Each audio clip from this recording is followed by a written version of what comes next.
रात का वक्त था। एक कम उम्र लड़की सुनसान सड़क पर भागती जा रही थी। साथ उसने अपनी एक बहन का हाथ पकड़ा हुआ था और एक बहन को गोद में उठाया हुआ था। रोते हुए बेबसी से भाग रही थी वो और डर रही थी। फिर अचानक एक गाड़ी के सामने आ गई। गाड़ी वाले ने गाड़ी रोक दी और बच्ची डर के मारे बेहोश हो गई। अपनी दोनों बहनों को गले से लगाए वो डर से कांप रही थी। फिर मैं अचानक चिल्लाकर उठी। आज फिर से मुझे ये ख्वाब आया था जो अक्सर ही आया करता था। मैं पसीने से गीली हो रही थी। मैंने खुद को संभाला और उठकर पानी पीने चली गई। मेरा नाम रागिनी है। हम 5 बहनें थीं और हमारा एक भाई था। मैं बहनों में तीसरे नंबर पर थी। हमारे बाबा जिंदा नहीं थे, पर माँ ने हमें बहुत प्यार से पाला था। मुझे जब भी ये सपना आता था, मैं बहुत ज्यादा डर जाती थी और इस सपने से जल्दी जल्दी जागने की कोशिश करती थी। हर दफा मुझे ऐसा ही सपना आता था। हमारा घर बहनों से भरा हुआ था। हमारा भाई दूसरे शहर में पढ़ाई और नौकरी करता था और वहां से हमारे लिए पैसे भेजता था। बाबा ने भी हमारे लिए काफी कुछ छोड़ा था। घर था, गाड़ी भी, और उनके कारोबार से हर महीने पैसे भी आते थे। मेरी माँ बहुत बहादुर औरत थी। उन्होंने हमेशा हमें बहुत नाजों से पाला था। लेकिन ये नहीं पता था कि हमारी माँ के दिमाग में हमारे भविष्य के लिए क्या चल रहा था। वो क्या सोच रही थी, क्योंकि हमारी माँ पूरे परिवार की सबसे बहादुर औरत थी। वो किसी से भी नहीं डरती थी। उनका पति इस दुनिया में नहीं रहा, फिर भी उसने बेटियों से भरा हुआ घर को किस तरह से संभाला, बेटियों को पढ़ाई करवाई और बेटे को नौकरी भी दिलाई। ये सब बातें सुनने में तो आसान लगती हैं, लेकिन करने में बहुत मुश्किल होती हैं। एक दिन शहर से भाई की कॉल आई तो माँ पहले खुश हुई, फिर काफी फिक्रमंद नजर आने लगी। जब मैंने पूछा कि क्या बात है, तो कहने लगी कि तुम्हारे भाई ने शहर में कोई लड़की पसंद कर ली है। मैं काफी हैरान हुई, पर खुश भी थी। और अब वो कहता है कि मैं वहां जाकर लड़की देख लूं और उसके घर वालों से मिल लूं। मैंने कहा कि ये तो अच्छी बात है, हम सब जाएंगे। माँ थोड़ी परेशान थी, शायद सोच रही थी कि जाने लड़की कैसी होगी। माँ ने कहा कि मैं अकेली जाऊंगी, तुम में से कोई भी मेरे साथ नहीं जाएगा। मैंने कहा कि क्यों, हम भी भाभी को देखना चाहते हैं। पर माँ का कहना था कि मैं कोई बारात लेकर नहीं जा रही हूँ, बल्कि सिर्फ लड़की को देखने जा रही हूँ और साथ इतना रिस्क लेकर नहीं जाना चाहती हूँ। तुम सब घर पर आराम करो और घर को संभालो, मैं वहां अकेली ही जाऊंगी। जब भी किसी रिश्तेदार के घर जाना होता था या किसी शादी पर या सगाई पर, तो माँ हम सारी बहनों को कभी भी एक साथ लेकर नहीं जाती थी। वो कहती थी कि तुम लोग साथ चल पड़ोगे तो अगला बंदा देख के ही डर जाएगा। जो 5-6 लोग उठ के आ गए हैं, अब इनके जलपान के लिए क्या करना पड़ेगा। इसलिए कभी एक बहन को साथ ले जाती तो कभी दूसरी को, 2 से ज्यादा कभी किसी के साथ नहीं लेकर गई थी। वैसे तो ज्यादातर मामलों में वो अकेले ही जाती थी। मैंने माँ को कहा कि ठीक है, जाइए, पर लड़की को पसंद किए बिना नहीं आइएगा। भाई ने बताया है कि पसंद है, तो इसका मतलब यही है कि वो इरादा करके बैठा है। आपको वहां पर सिर्फ दिखावे के लिए बुला रहा है। आपको जैसी भी लगे, आप यही कहना कि वो लड़की अच्छी है, क्योंकि वो हमारे भाई की पसंद और खुशी है। मेरी माँ भी सोच में पड़ गई, क्योंकि वो भी जानती थी कि मामला ऐसा ही है। वो वाली बात तो खत्म हो गई थी कि लड़की को देखने जाते, पसंद नहीं आती तो कहते कि जी पसंद नहीं, क्योंकि अब अच्छी सी बुरी सी जैसी भी थी, हमारे भाई की पसंद थी, तो अब उसके सामने तो कोई कुछ नहीं कह सकता था। माँ शहर चली गई और मैंने ये बात बाकी बहनों को बता दी। वो सब भी खुश हो गईं और शादी की तैयारियों की बातें करने लगी कि हमारे घर में शादी होगी, हम ऐसे कपड़े पहनेंगे, बहुत मजा आएगा। पर एक बात अजीब थी, माँ जब से वहां गई थी उन्होंने हमें फोन नहीं किया था और ना ही हमारा फोन उठा रही थी, जबकि मैंने उन्हें कहा था कि हमें साथ तो नहीं लेकर गई हो, कम से कम लड़की की तस्वीर ही भेज देना। पर माँ तो वहां जाकर गायब ही हो गई थी। और हैरानी की बात तो ये थी कि भाई भी फोन नहीं उठा रहा था। पता नहीं दोनों वहां क्या कर रहे थे। माँ को 2 दिन में वापस आ जाना था, पर आज 1 हफ्ता हो गया था। हम सब बहुत परेशान थे। अब तो दोनों के फोन भी बंद थे। आखिर ये सब क्या हो रहा था? ऐसा कैसे होता है जो दोनों कहीं जाएं और उनको पता है कि पीछे वाले इंतजार कर रहे हैं और खबर लेने के लिए बैठे हैं, तो चलो फोन नहीं करते, बंदे मशरूफ होंगे। लेकिन ये क्या कि फोन ही बंद कर दिया। अब हम लोग कहाँ जाते, किस दीवार में जाकर सिर मारते? हमें क्या पता था कि वो कहाँ गई? हमें कोई एड्रेस बताया था? साथ ही तो लेकर नहीं गए थे। एक दिन रविवार का दिन था। हम सारी बहनें घर के हॉल में बैठी थी।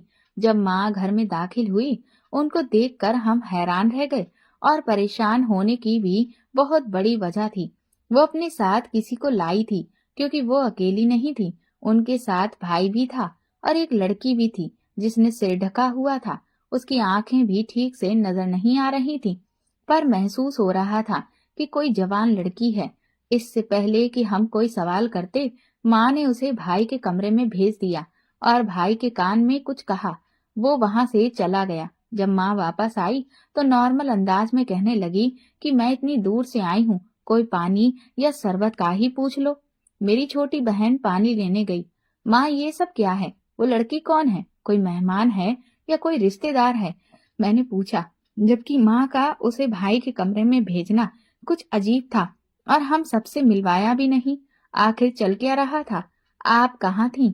हम परेशान हो रहे थे, फोन भी बंद था। आप कुछ बोलती क्यों नहीं है? माँ खामोश और परेशान लग रही थी। मेरा सर मत खाओ।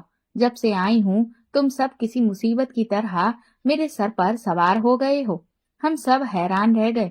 पर माँ, हम तो सिर्फ पूछ रहे थे क्योंकि हमें फिक्र हो रही थी। माँ ने कहा, तुम सब मेरी फिक्र मत करो, अपनी फिक्र करो। और जानना चाहती हो वो लड़की कौन है?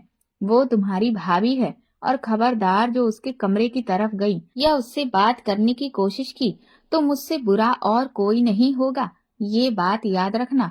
माँ ने इतना तो चिल्ला के ही कहा था कि अगर वो लड़की वाकई हमारी भाभी थी तो माँ की आवाज उसने भी सुन ली होगी। माँ खुद अपने कमरे में चली गई और हम सब एक दूसरे का मुंह ही देखते रह गए।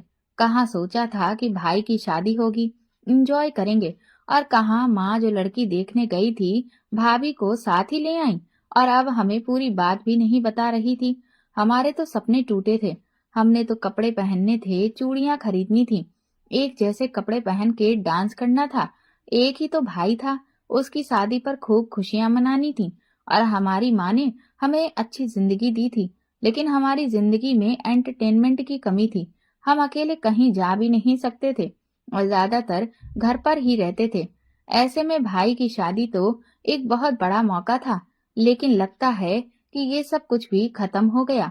शाम हुई तो मैं अपने कमरे की बालकनी में खड़ी थी और यही सब सोचकर परेशान थी जब मैंने ऊपर से देखा तो हमारे घर की दीवार के साथ कोई आदमी खड़ा था, जिसका रुख सड़क की तरफ था।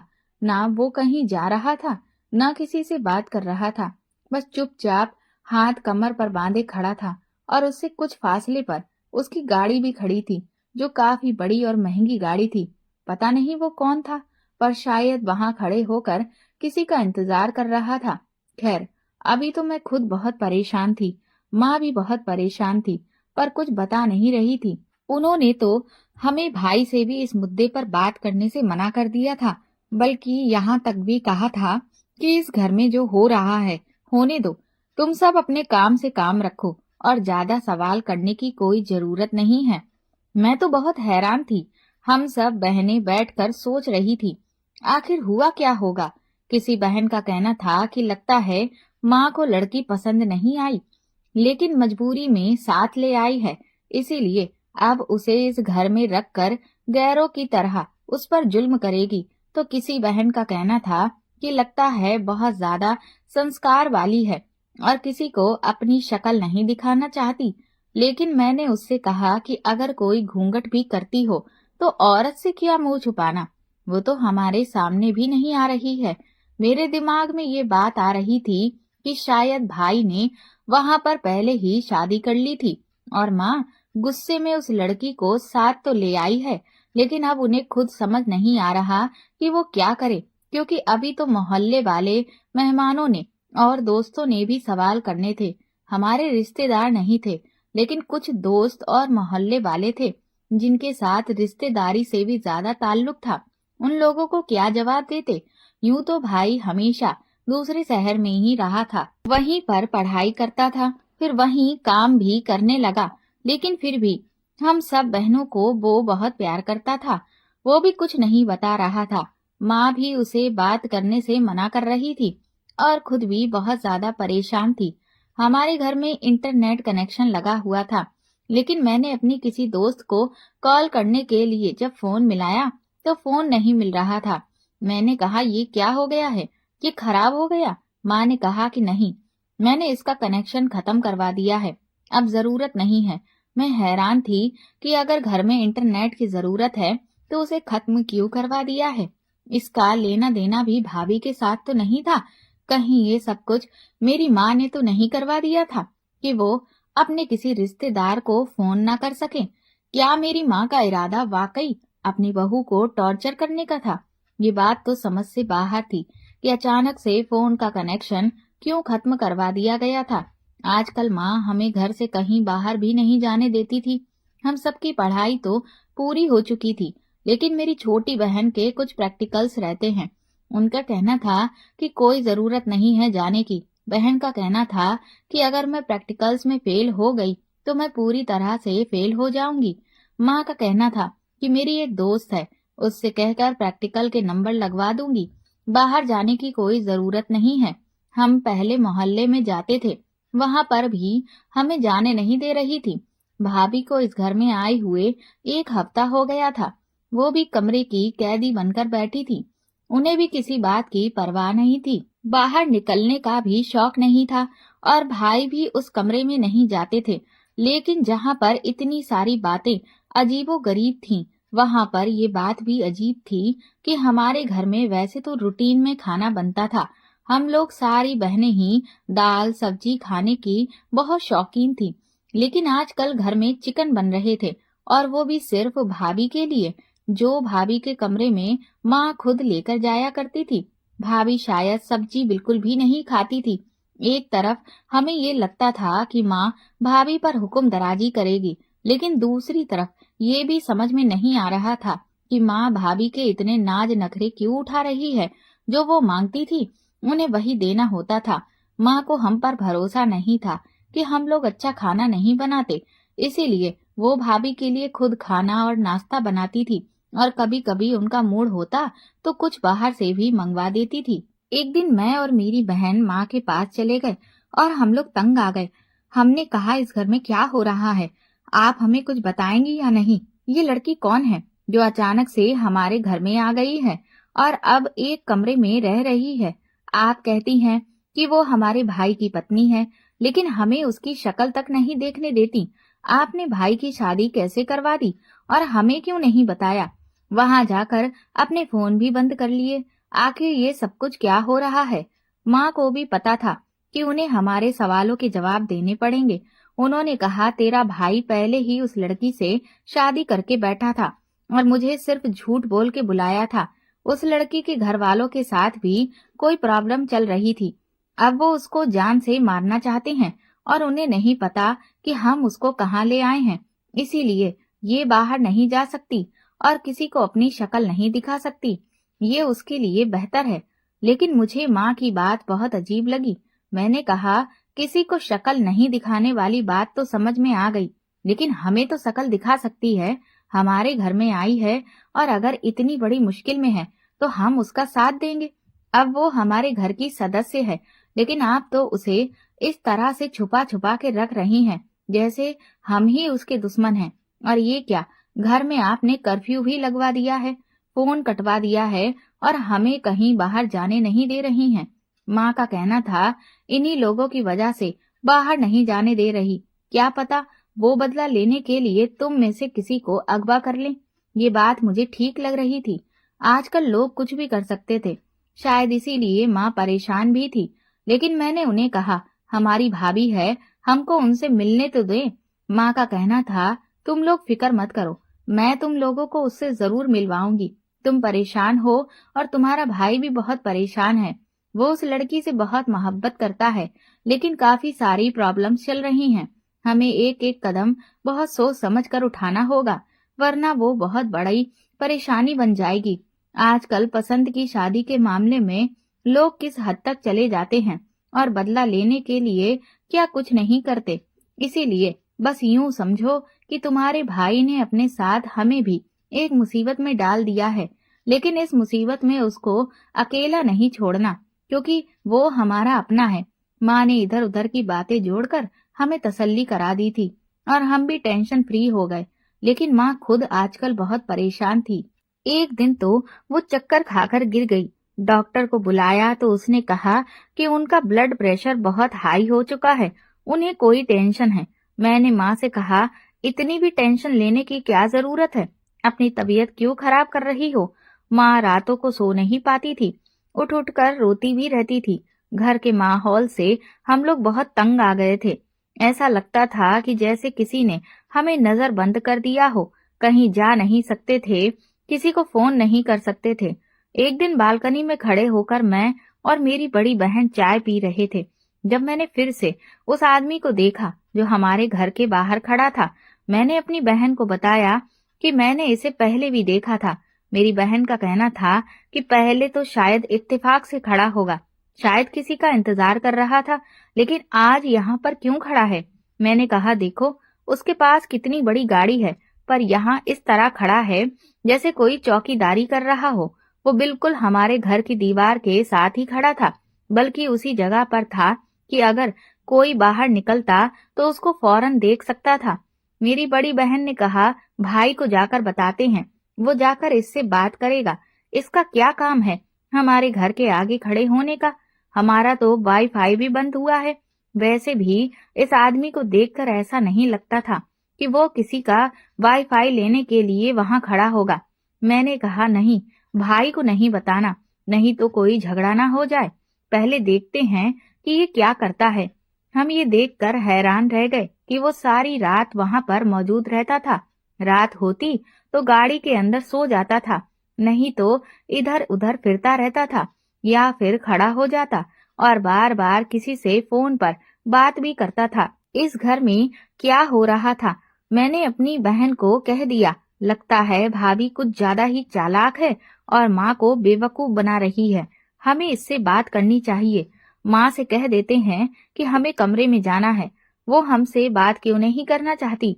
अगर ये वाकई में मुश्किल में है तो हम भी तो घर के लोग हैं, कोई मोहल्ले वाले तो नहीं हैं जो हम किसी को कुछ बता देंगे। माँ से फिर से बात की और माँ ने कहा, ठीक है, मैं तुम्हारी भाभी से मिलवा दूंगी, लेकिन तुम लोग कोई उल्टी सीधी बात मत करना। बड़ी बहन को कहा, आज रात तुम अपनी भाभी से मिल लेना। मैंने कहा, हम सारे एक साथ क्यों नहीं जा सकते। तो मेरी माँ ने कहा, मैं जितना कह रही हूँ उसी तरह से करो, नहीं तो मैं तुम्हारी इतनी बात भी नहीं मानूंगी। मेरी बड़ी बहन ने मेरे कंधे पर हाथ रखा। उसने कहा, मुझे जाने दो, देखने तो दो कि लड़की कैसी है। कम से कम माँ मान तो गई है। मैं पता करती हूँ, इससे ठीक से बात करती हूँ, पूछती हूँ कि क्या मामला है। देखते हैं कि दोनों के बयान मिल रहे हैं या नहीं, क्योंकि अगर ये झूठ बोल रही हैं तो उनके बयान फिर आपस में नहीं मिलेंगे। मुझे तो कुछ भी समझ में ही नहीं आ रहा था कि आखिर मेरे घर में ये कौन सा लुका छुपी का खेल चल रहा है। लेकिन अब हम कर भी क्या सकते थे। माँ की बात मानने के अलावा हमारे पास अब कोई और रास्ता भी नहीं बचा था। मुझे ये सब बहुत ही अजीब लग रहा था कि अपने ही घर में हमें इस तरह से जासूसी करनी पड़ रही थी। लेकिन क्या करते। मेरी बहन रात को कमरे में चली गई और मैं उसका इंतजार करती रही। मुझे लगा कि थोड़ी देर के बाद वो वापस आ जाएगी। जाहिर है उसने वहां पर थोड़ी सोना था। मेरा भाई भी कमरे के अंदर ही था। मेरी बाकी बहनें सो गई थीं और थोड़ी देर के बाद मेरी आंख लग गई। अचानक से मैं जागी तो सुबह के 4 बज रहे थे और मेरी बड़ी बहन कमरे में नहीं थी। मैं हैरान रह गई कि क्या वो अंदर ही सो गई है। मैं बाहर गई तो सुबह भाई कहीं जाने के लिए निकल रहा था और मेरी बहन शायद अंदर थी। 2 घंटे बाद वो बाहर आई और उसने अजीब सी शक्ल बना रखी थी। उसकी आंखों से लग रहा था कि वो सारी रात रोती रही है। मैंने कहा, क्या हो गया, सब ठीक है? लेकिन वो जवाब ही नहीं दे रही थी, किसी छोटे बच्चे की तरह रो रही थी। फिर वो कमरे में चली गई तो मैं भी उसके पीछे गई। वो बाथरूम में चली गई और बाथरूम से उसके रोने की आवाजें आने लगी। मैं तो हैरान रह गई कि ये भाभी से मिलने के लिए गई थी या भाभी ने उसको सारी रात किसी काम पर लगा रखा था या उसने सारी रात बातें सुनाई हैं। ये इस तरह से क्यों रो रही है? मेरी बहन की हालत ऐसी हो गई कि वो कुछ भी नहीं बता रही थी। मैंने उससे पूछने की हर मुमकिन कोशिश की। मैंने उसे बाबा की कसम दी, अपनी किस्मत की कसम दी, पर वो इसी तरह खामोश थी जैसे उसकी जुबान ही बंद कर दी गई थी। अगली रात माँ ने दूसरी बहन को अंदर भेज दिया। माँ भी बहुत परेशान थी। दूसरी बहन भी सारी रात कमरे में थी। भाई भी अंदर ही मौजूद था। उसके बाद जब वो वापस आई तो उसकी हालत भी पहली बहन के जैसी हो गई थी, जैसे दोनों ही गूंगी हो गई हो। आखिर हमारे घर में ये हो क्या रहा था? ये सब कुछ मेरे लिए नॉर्मल नहीं था। मैं जिससे जो सवाल करती, कोई मुझे जवाब ही नहीं दे रहा था। सब लोग जैसे अपनी जिंदगी में खोए हुए थे और इस घर में जो हो रहा था वो बिल्कुल भी नॉर्मल नहीं था। मुझे वैसे ही हर बात जानने का शौक था और मैं कुछ ज्यादा ही सोचती थी, इसलिए मेरे दिमाग में तो बहुत कुछ आ रहा था। तीसरा नंबर मेरा था और मुझे जाना था, लेकिन मुझे समझ में नहीं आ रहा था कि दोनों के साथ क्या हुआ है। मैंने उनको इतनी बातें सुनाई, उनको बुरी बुरी बातें भी सुनाई कि बता दो मुझे अंदर क्या हुआ है। आज माँ ने मुझे भेज दिया है। क्या तुम लोग ये चाहती हो कि अगर तुम्हारे साथ कुछ हुआ तो मेरे साथ भी हो जाए? लेकिन तुम लोगों के साथ क्या हो सकता है? वो कमरा है इस घर का जहाँ हमारा भाई रहता है। कोई नरक तो नहीं है? तो मेरी बड़ी बहन के मुंह से निकल गया, नरक ही है। मैं हैरान रह गई कि वो ऐसी बातें क्यों कर रही है और माँ क्या कर रही है हमारे साथ। आखिर हो क्या रहा है? सब कुछ बहुत ज्यादा उलझा हुआ था। शायद यही तरीका था कि मैं भी अंदर जाकर पता करती कि अंदर क्या हो रहा है, लेकिन दोनों की हालत देखकर मुझे डर भी लग रहा था। माँ ने मुझे कह दिया जाओ, तो मैंने कहा अंदर कुछ। मैं कुछ बोलने लगी, लेकिन उन्होंने मेरे मुंह पर हाथ रख दिया। उन्होंने कहा अगर कोई सवाल किया तो मैं तुम्हें कुछ नहीं बताऊंगी। लेकिन मैं तो सब कुछ जानना चाहती थी, इसलिए मैं खामोश हो गई। मेरे दिमाग में बहुत कुछ चल रहा था। मैं अब तक सारे मामलात पर नजर रखे हुए थी और मुझे पता था कि जो कुछ भी हो रहा है वो बहुत ही ज्यादा गलत है। इस घर में अचानक से एक लड़की आती है जो किसी को अपना चेहरा नहीं दिखा रही थी।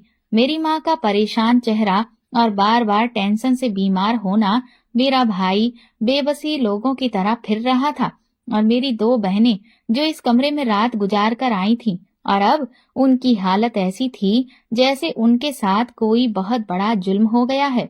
मैं कमरे में दाखिल हुई तो सामने का मंजर देखकर हैरान रह गई। मेरे भाई ने तुरंत ही दरवाजा बंद कर दिया।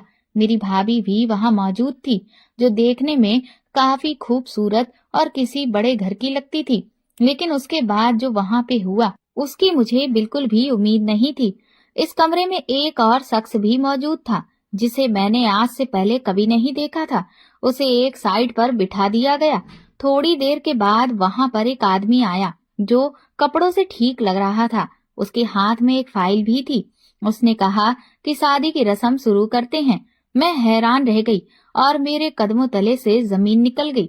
ये मेरी इससे शादी करवा रहे थे। मैंने कहा मैं नहीं करूंगी भाई, ये सब कुछ क्या हो रहा है? आप यहाँ पर हैं, फिर भी ये सब क्या कर रहे हैं? आप यहाँ खड़े हैं और ये आदमी कौन है जिससे मेरी शादी करवा रहे हैं? मैं तो इसको जानती भी नहीं और शादी कैसे कर सकती हूँ? ये सब क्या हो रहा है? उन्होंने मेरे सिग्नेचर लेने की कोशिश की है।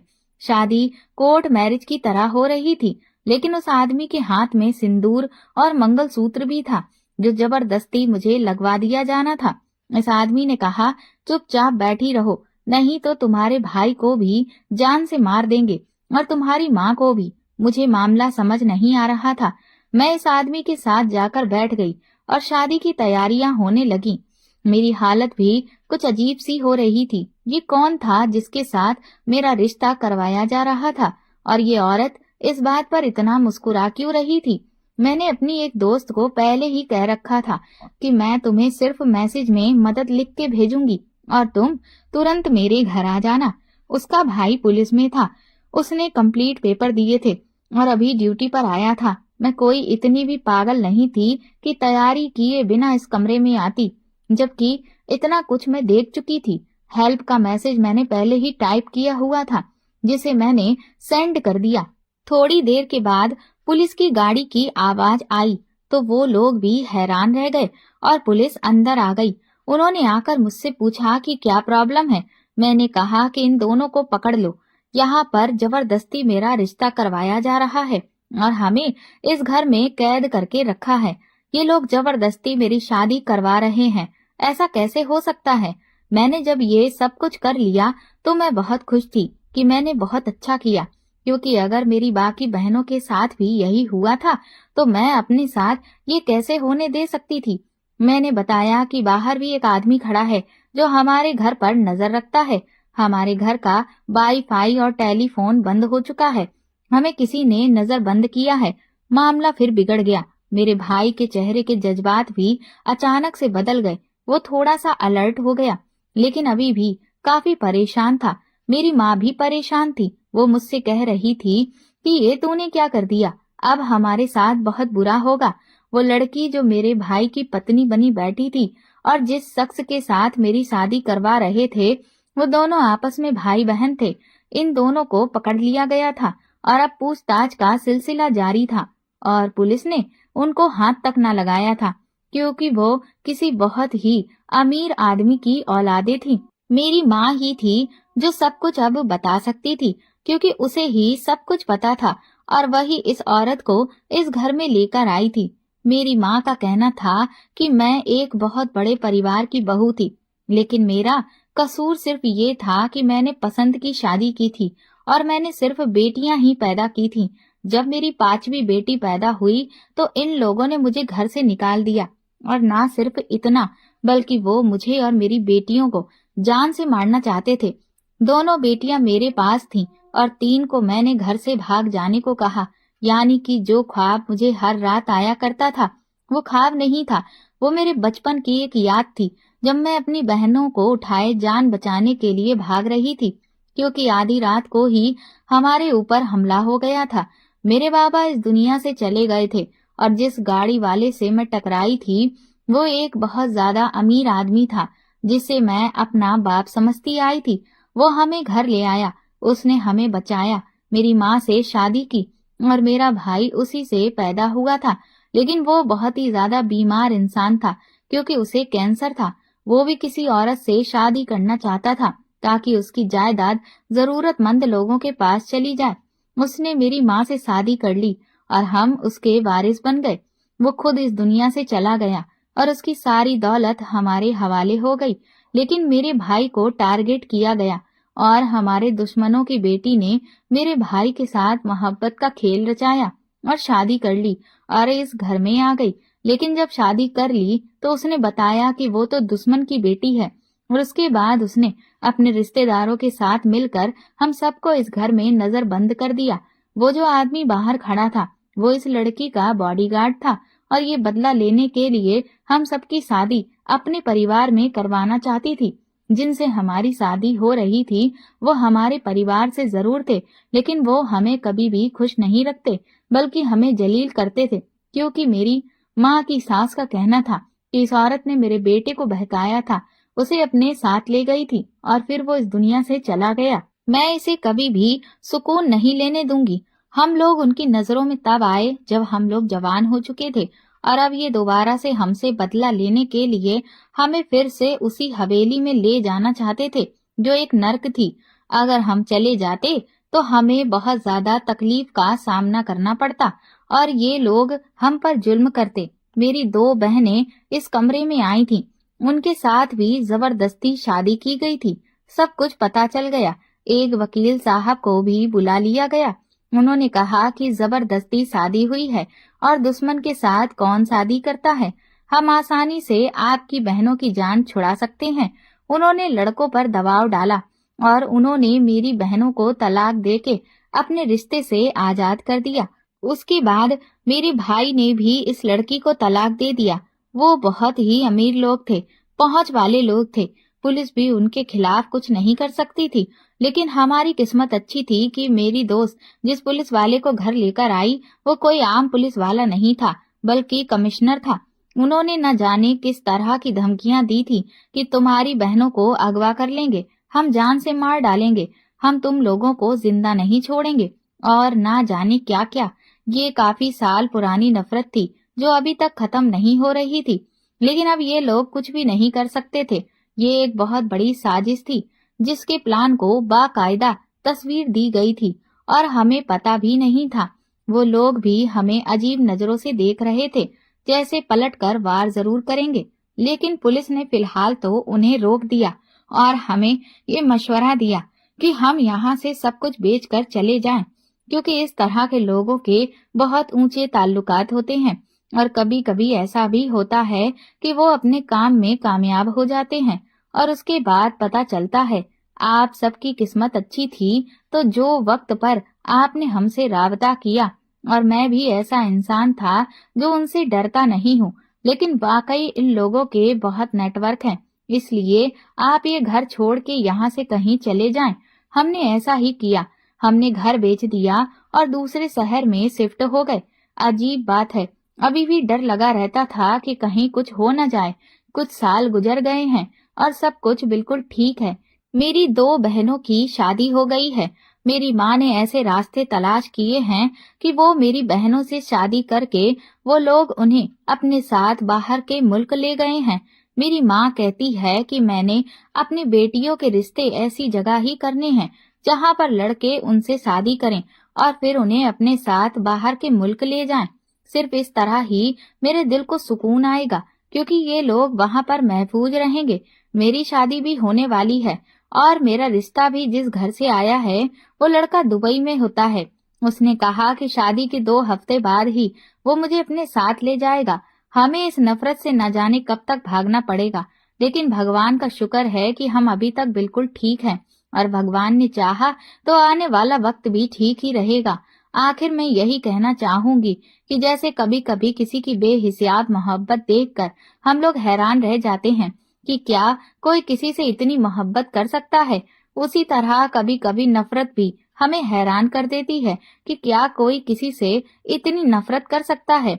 मैंने अपनी दादी को तो कभी नहीं देखा, लेकिन मुझे यकीन है कि वो कोई अच्छी औरत नहीं होगी जो हमें चैन से रहने भी नहीं देना चाहती। मेरी माँ के साथ इतना बुरा करके भी उन लोगों को चैन नहीं आया जो वो हमसे भाई बहनों की जिंदगी भी बर्बाद करना चाहते हैं। वो लोग हमसे ज्यादा पावरफुल हैं, इसलिए हमें उनसे भागना पड़ा। हम लोग भाग गए, लेकिन हमारी ताकत यही है कि हम लोग उन जैसे बुरे नहीं हैं। दोस्तों, वीडियो कैसा लगा कमेंट करके जरूर बताएं। वीडियो को लाइक करें और चैनल को सब्सक्राइब जरूर करें। Thank you.